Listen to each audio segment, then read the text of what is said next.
Hello, boys and girls. This is Grandma Fields from Granny's Corner.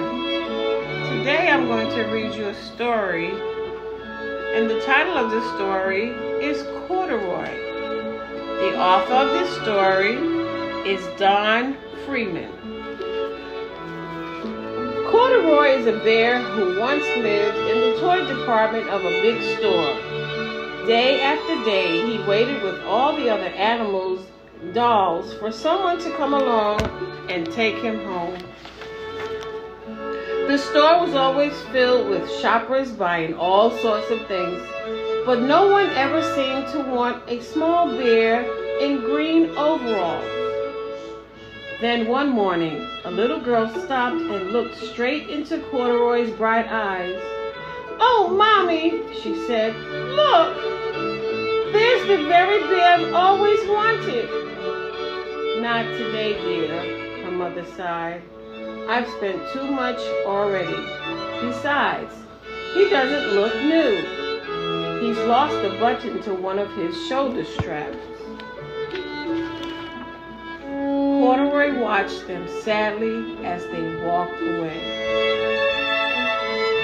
"I didn't know I'd lost a button," he said to himself. "Tonight I'll go and see if I can find it."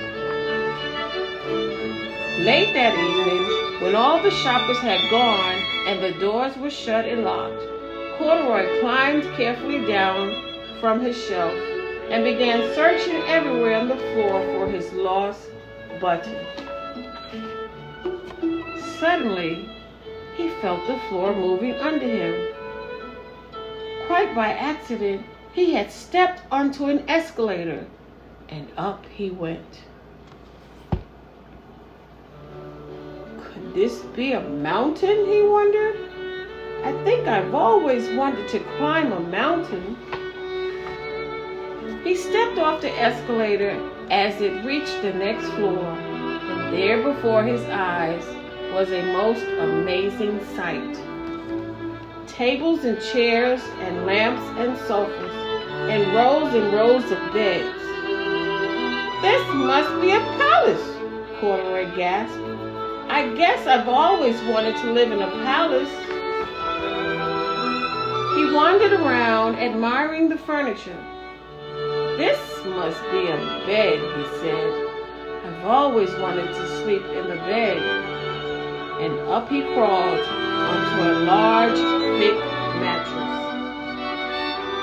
All at once he saw something small and round.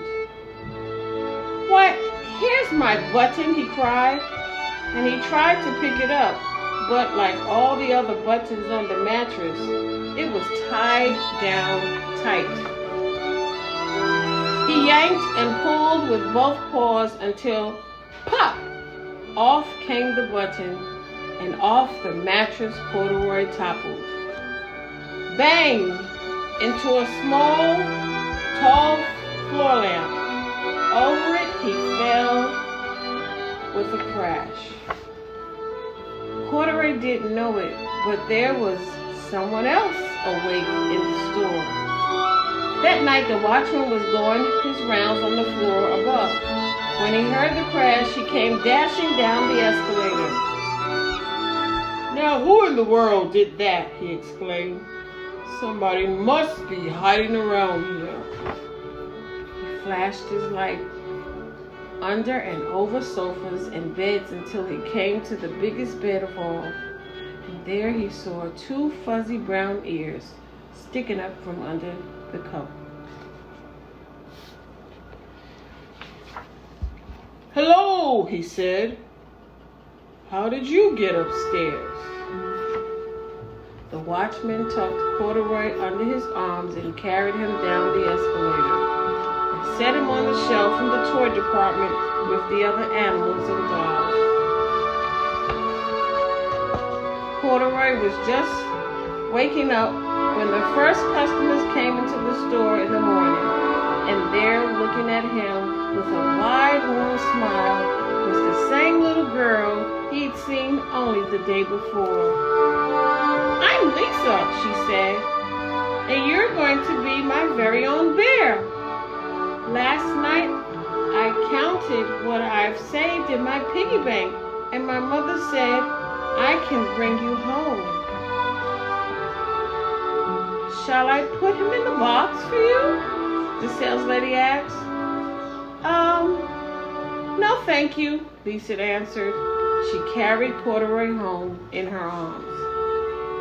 She ran all the way up 4 flights of stairs into her family's apartment and straight into her own room. Corduroy blinked. There was a chair and a tress of drawers, and alongside a girl was a big-sized stool, a little bed, just the right size for him. The room was small, nothing like that enormous palace in the department store. This must be home, he said. I know I've always wanted a home. Lisa sat down with Corduroy on her lap and began to sew a button on his overalls. I like the way you are, she said, but you'll be more comfortable with your shoulder straps fastened. You must be a friend, said Corduroy. I've always wanted a friend. Me too, said Lisa, and she gave him a big hug. The